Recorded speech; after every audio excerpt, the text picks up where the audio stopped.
I want to shift gears now and talk about the psychological benefits of walking. You have a whole chapter.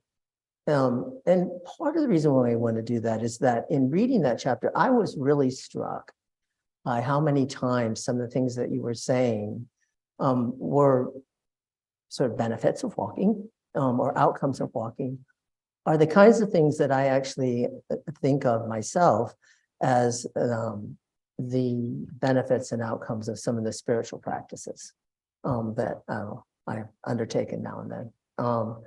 And so I'd love to do a little bit of a dive in that, especially the impact of walking, on sort of mental health, stress, and some of the other things that are activated.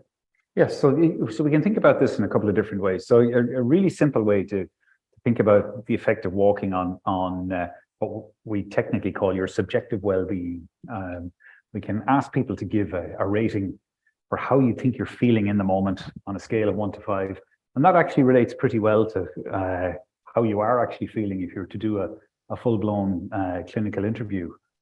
So a simple trick is to bring people to the lab and say, you're going to come to the lab and we're either going to get you to rate pictures of buildings, or we're going to walk around and you're going to look at the buildings and we're going to get you to give a rating of those buildings. And so this is incidental walking. You're not being told that you're going for a walk for the purposes of checking your well-being.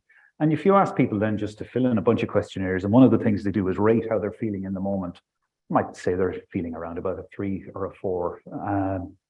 Get them to walk about, you get them to fill in the same questionnaires again, and you typically will find that people, even people who hate walking, their sense of subjective well-being will have risen by about, let's say, from 3.5, 4 to 4.5, which is quite a lot over a very short intervention, which might be about an hour or even less than that. And that's kind of nice.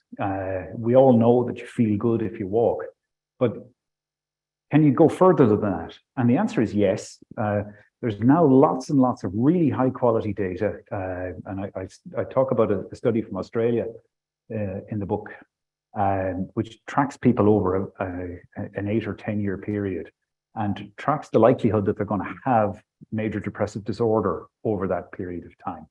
And for every increment in walking above the lowest level of activity that people engage in, there's about a 5 to 8% fall in the likelihood that you will succumb to major depressive disorder